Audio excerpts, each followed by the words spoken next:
Okay, in the part 1 we have discussed from question 1 to 10, which are focusing on verifying the skill set of a candidate in the area of Selenium automation, which is web automation using Selenium. And now from question number 11 to question number 21, these questions are focused on validating the skill set of a candidate in the area of automation, which is API automation. So now let's talk about the question number 11. The question number 11 is about what is schema validation in APIs. So that is using REST assured. How do you do schema validations? So for this one, so instead of discussing it over here, it will increase the length of the video. So there is a demo, there is a video already made on this topic for my REST assured tutorial. So you can go to my channel. Okay, you can go to my channel and you can see a recently uploaded video which is API or JSON schema validation in REST assured.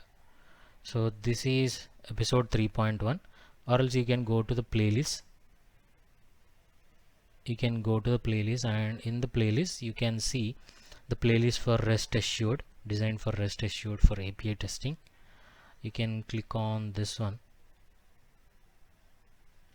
and in this playlist you can go to this video, which is 3.1, episode 3.1 again. So you can find the same video over here. You can see this video. This is 10 minutes video, very good, and it is explained like what is basically the schema validation and how do you get a schema for any API, and how do you do schema validation in Postman, and how do you do it in REST assured.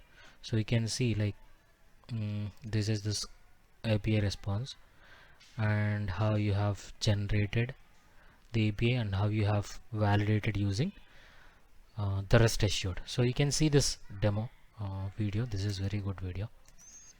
So now let's move on to the next question, which is question number 12. Question number 12 is how do you verify the response code of an API in REST assured. So there is an object called response object. So that object has access to the method called status code. So if you call that method status code, it will return the status code of that particular response of that API. So then you can do an assertion to assert that code is matching with the expected response code or not, and then you can validate the response of it. So we will see a demo for this one, but there is another question where we have to see a demo. So in the demo we will see this one and also that particular demo as well. So now for now let's move on to question number 13. Question number 13 is what is assert that and different to the other assets. What is the different of, how assert that is different from other assets is what it means. So we have discussed various asserts that are used in the previous interview, which is for Solugenix, I guess. So there are different types of asserts like assert true, assert false, assert equals, and many other asserts. So what is the fundamental difference between those types of asserts and the assert that method?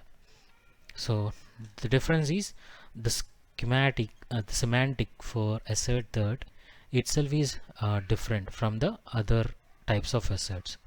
So the other types of asserts are simple asserts which will validate between the expected and actual, and it will return a true or false, and the arguments which are used, which are passed, are strings mostly. But here in assert that there is actual and expected argument. So the actual argument is the response code, and the expected argument is a result of matcher, is of type matcher in fact. So that is what the fundamental difference, like it is actually used to validate the matcher object against the actual object which you are going to pass in. So in short, assert that method is used in schema validations. So or other words, assert that is used in when you wanted to validate something to your matcher object or matcher type of argument. So if there is a match, then it's fine. If there is no match, then it will return an assert error, and it will also display the information about the matcher and the failing value. So whereas, for example, if you take assert equals, it will take two objects and asserts whether the actual string or integer or object is equal to the expected string or integer or the object.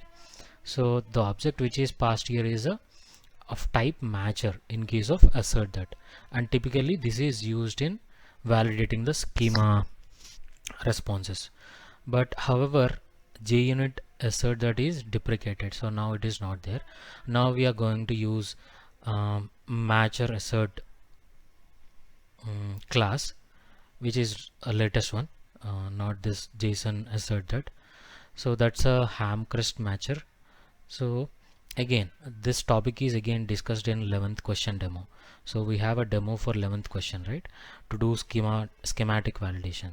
There it is discussed about the assert that method, because this is mostly used in schema validation of the API responses. So that's why it is very good video. So please do watch that video about schematic validation. Now the 14th question is, what are different status codes in API responses?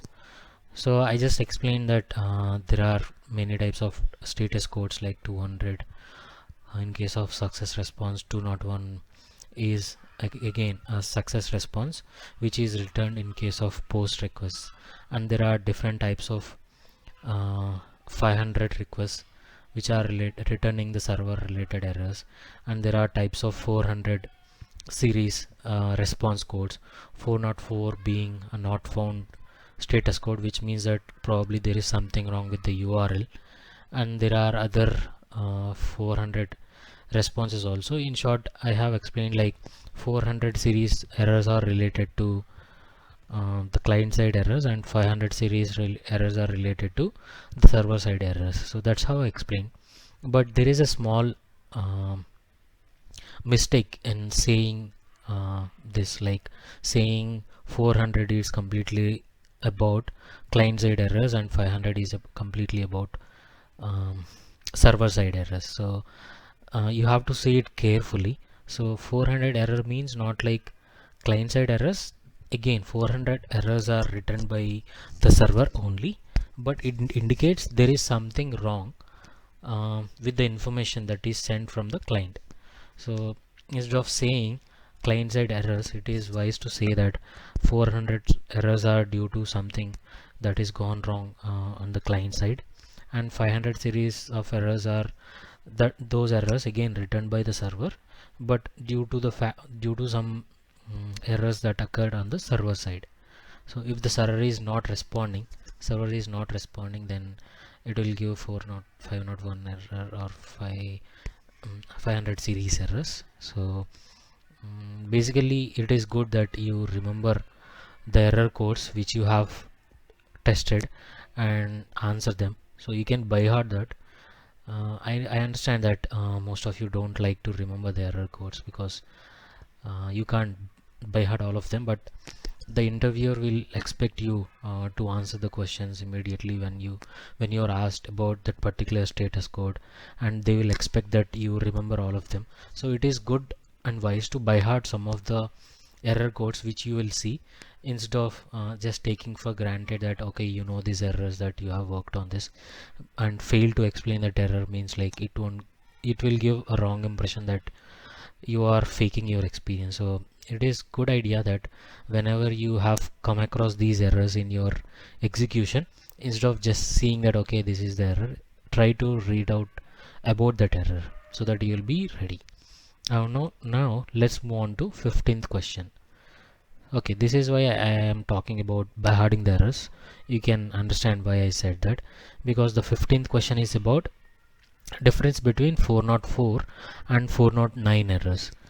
And it is no surprise that you may not remember what these errors are, though you have seen these errors. For example, 4 not found, 404 error which is not found, you will see it, most of you, and 409 you may not see it, but just in case if you see it, you better know what it is.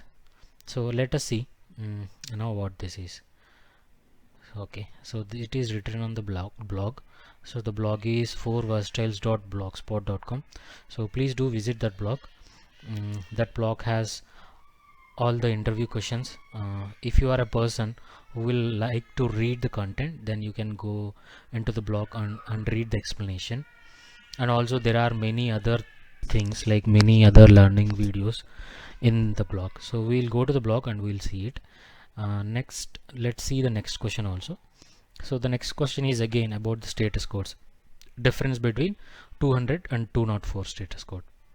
So this is also probably that we'll go and check in the blog. So let's see the 17th question, so that we can go to the blog and see all the questions which are marked for the blog.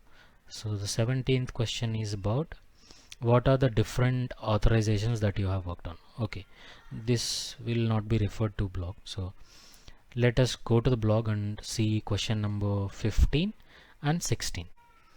Okay, you go to interview question and answers. Here you will see Cognizant interview first round. So click on that. Then you are in the page. So now let's talk about the question number, what is that? Okay, question number 15 and question number 16. So in question number 14, you can click here to know more about the different types of error codes. So it will take to you this page where different series of error codes are defined. So you can see the meaning of each code, what is 204, 200, what is 300, 304. So you can see that, but now let us focus on these questions. So what is the difference between 404 and 409? 404 is about not found. So when the server has not found anything matching to the request URI, for example, mostly if the URI is wrong, it will say that, because obviously with the wrong URI there is no information placed in that URI or server, right?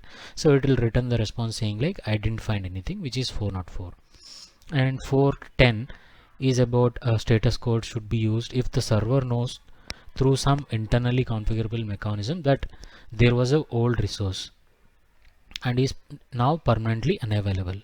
So there is a mechanism that the server knows that in that URL which you have passed in, there was some resource existing, but now it is removed. Then in that case it will return the 410 error. So, and 409 error is about a conflict. So you can read on over here. So first, saving the time, I'll just skip this one, so you can come and read it over here.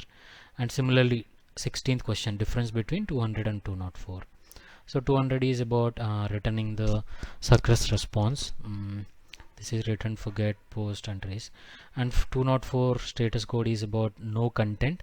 So you can read over here. It is usually send in response to put, post or delete requests when REST API declines to send back any status message or representation in the response message body. An API also send 204 in conjunction with a GET request to indicate that request resource exists but has no state representation to include the body. So this resource exists but there is nothing to send in the response. In that case, it is going to return 204 status code. So that is about 15th and 16th questions. 17th question is about what are the different authorizations that you have worked on. Let's go back to the session over here. So okay, 13, 14, yeah, what are the different authorizations that you have worked on? In my project, so this is how Vidita answered. So in my project we have used client ID, client secret in the headers itself as an authorization. So that is one type of authorization. And also there could be simple authorization that you just have to give username and password, and in general there are OAuth 1.0 and OAuth 2.0 and some basic authorizations, and most of the recent applications are having OAuth 2 type of authentication, wherein it is two level authentication, wherein a token will be generated, and the token will be generated only when you input some credentials. So when you send a response, when you send a request to the server will throw you an authentication page where you have to enter the credentials, and upon entering the credentials you will be received a token. You have to use the token, which is also called as bearer token. You have to use the token in the header and then send the response. Then you will get the response this time, because that is authenticated. So these are different kinds of authorizations that are used, and in my case I have used I have to pass the client ID and client secret, which is specific for that API, in the header request. So that is the type of authorization that I have worked on. And coming to the 18th question, when there is a change in the underlying architecture, how do you compare the APIs before and after the change? So what is the approach? What is your approach, and how do you design your framework to handle it? So for example, there is an underlying architecture change, and you know that these changes are very frequent, that you are always supposed to work on APIs, saying that okay, how this API will work before the architecture change, and how this is supposed to behave when the architecture is changed. So how do you design your framework to handle such situations? You know that these situations are very frequent in your framework, in your project. So in order to handle such comparisons, how do you design your framework? So now let's see the explanation. So okay, this is also in the blog, and this is related to schema validations. Okay, fine, we'll go to the blog and talk about it. Let us check another question. That is question number 19. How do you validate headers in the response? So we'll see how to validate the headers in the response. So we'll see demo for this one, and also okay, we'll see all the demos at once. And now let us see the 20th questions. If you have to skip certain validations for an API when you run it in different env, how do you achieve it? Other words, let's say you have an API called get users, and you have to carry a set of validations in the environment. And if you are testing again the get user API in the environment 2, you have to skip some of the validations in set1, which you have used for validation of that API in environment 1. So how do you handle this situation? So this is also again explained in the blog. So we'll go through that. And also for these questions, these are very good questions.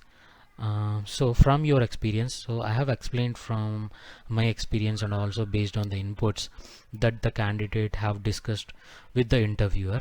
But apart from these explanations, if you have some more explanations based on your experience, please do leave it in the comments so that it will be helpful for everybody. So we'll discuss about 18th and 20th questions in the blog, and we'll discuss about the demo of 19th question, and also there was another demo which is for validating the status code, which is 12th question, I guess. So we will see that in the demo. Now let's see question number 21. Okay, this is another demo. So how do you uniquely identify word count from a given string? So for example, there is a string cat, dog, cat, tiger, rat, dog. Okay, you have to get an output like cat is 3 times in the string, dog is 2 times. So for this also there is a demo. So we'll see 3 demos in the code, and we'll see 2 explanations in the blog. So first let's talk about the explanations to 18th and 20th questions in the blog. Okay, 18th question. Okay, so what is the when there is a change in the underlying architecture, how do you compare? Okay, so this entirely depends on the type of changes that are being talked about. Okay, so for example, this is how we can explain. For example, there is type of change one wherein there is a change in the schema of the API itself. So for example, you have get users API. Let's say uh, till now it is validating something, and additionally from now onwards there are two fields which are new fields introduced for the get user API response.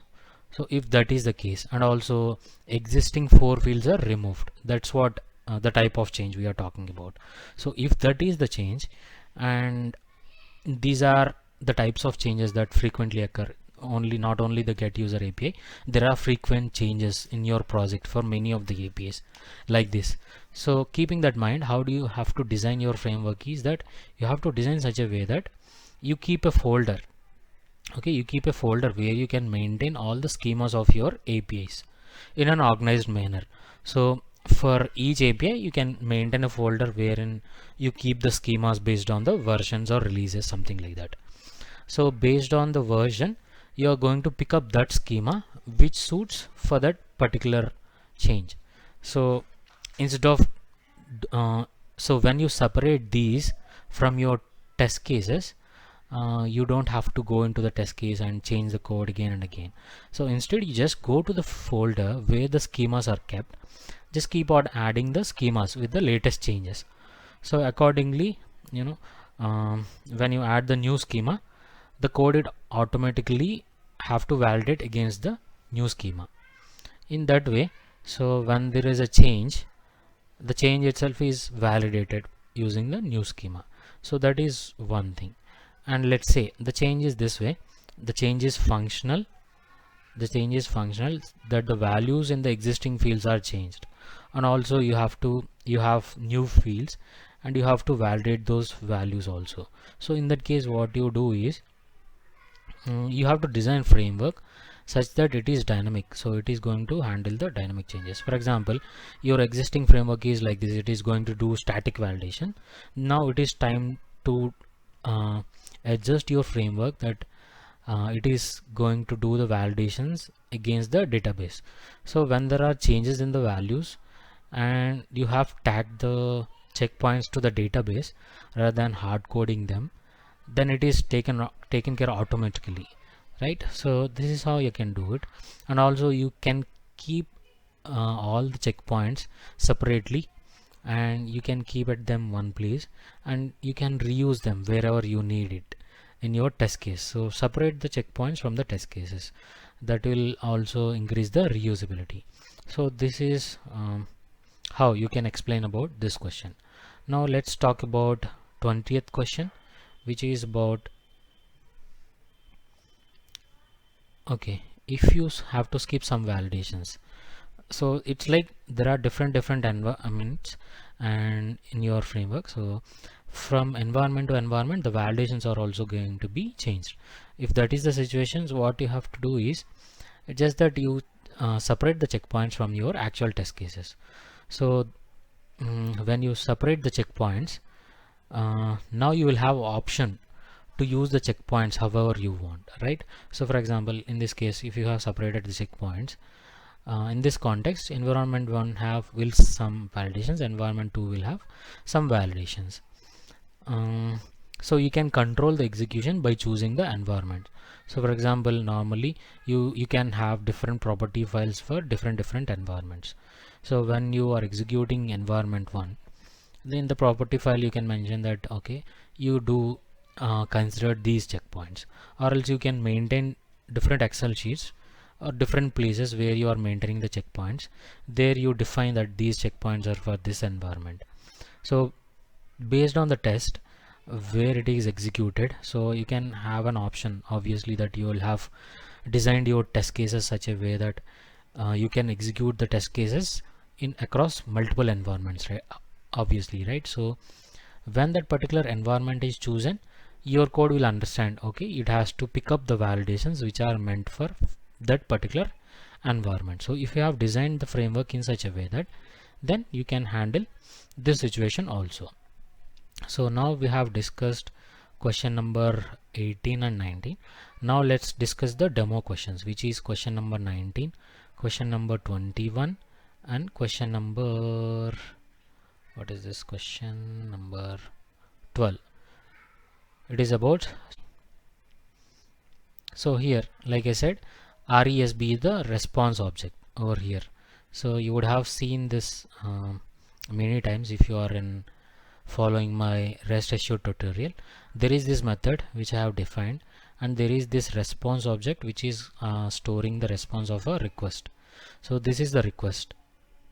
I have set the headers, I have set authentication, I have set the parameter, query parameters, and I captured the response in RESP object, and RESP object has access to many methods. So I am printing the response as a string. Similarly, I am printing the status code, I am printing the response in pretty format. So this is how you validate the response code. Again, how do you validate the header? So again, RESP object has access to get header method. Similarly, it has access to many methods which you can just see now. So it has access to as input stream, as string, body, content type, cookies. So you can validate the cookies also in the response. You can validate the class, you can validate the content type of the response. You can get the header, get the headers, all the headers, or that particular header which is of that name. So you can do that. So using get header, so I am validating the server, what is the value that is captured in the header for server field.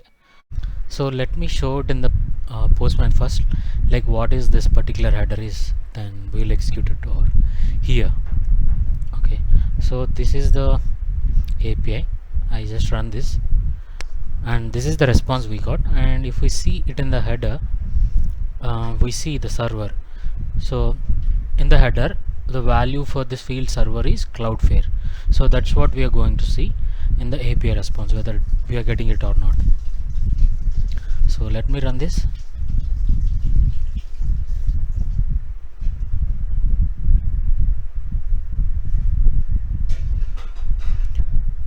Okay, this is executing.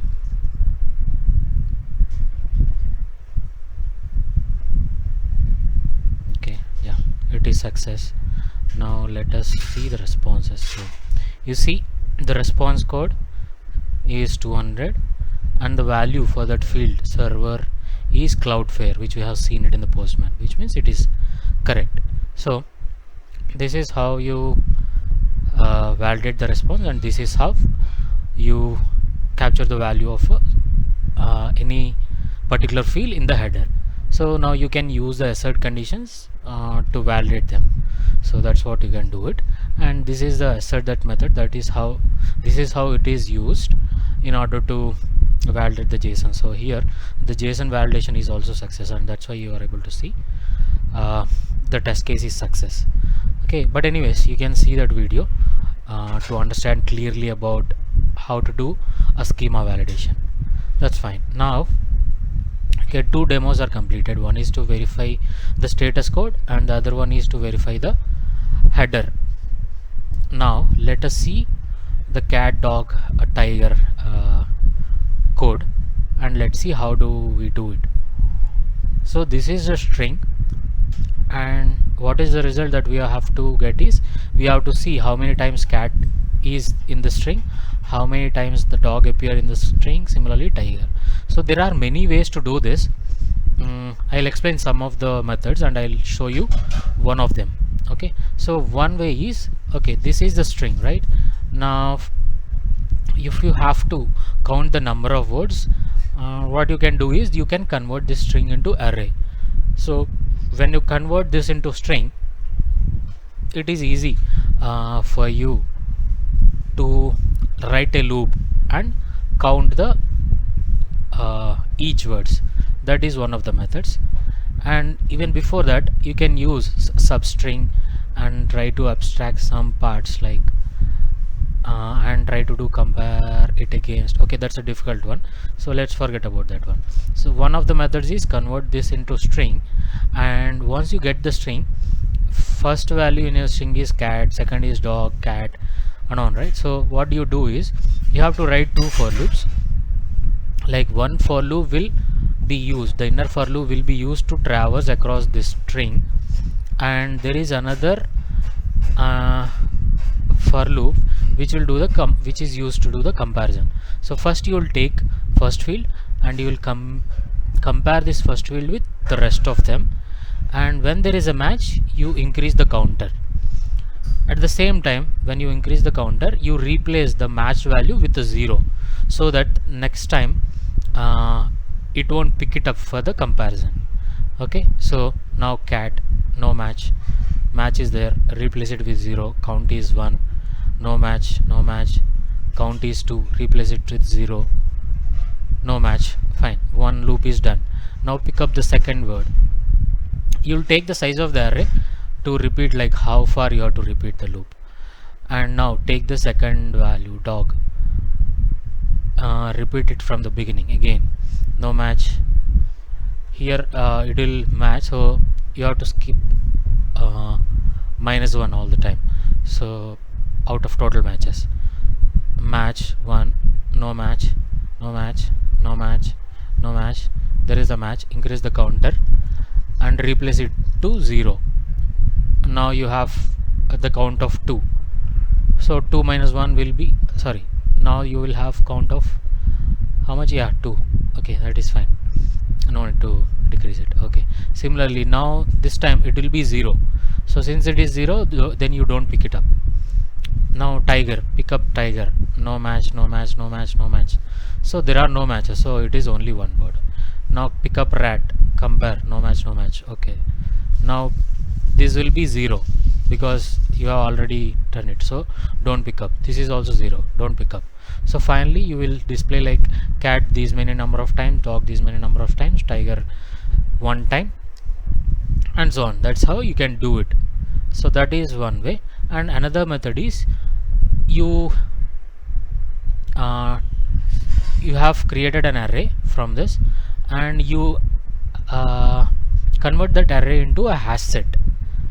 So when you convert it into hash set, the advantage is that it will avoid the duplicates, so it will find only the unique words.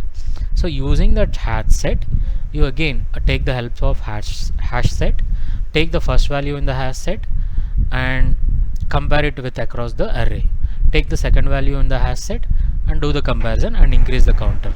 Like that you can do it. So that is the second method. In this example, in this code, I am going to show you the code for second example using hash set.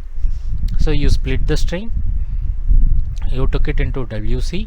Now you have created an object of type hash set, and you have taken the values of array into hash set.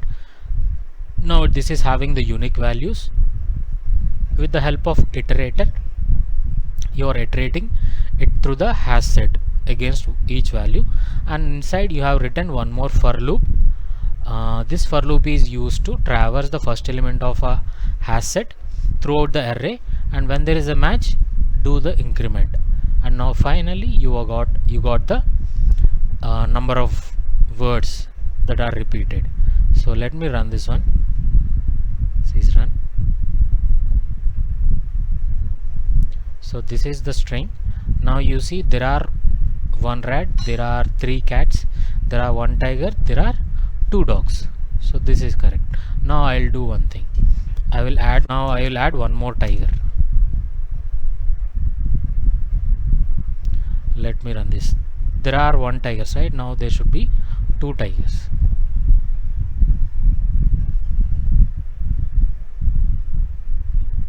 See, there are 2 tigers now. So that means it is working. So this is the third demo. So yeah, now we have completed the demos, and we have gone through the explanations in the verstyles.blogspot.com. So that's all about the part 2. So 21 question is about the cat dog word counts. Fine. So that's all. Thank you for watching the video. If you like this video, click on the like button, and if you like it even more, don't forget to subscribe this channel, and also don't forget to spread a word to your friends who are looking for such content. And also, if you have any questions, also if you want to join this mission with us, please do write to sharetesttube@gmail.com. And also, if you have missed any of these videos, and also if you are a person who likes to read the content as this, please visit 4verstyles.blogspot.com. Thank you for watching this video.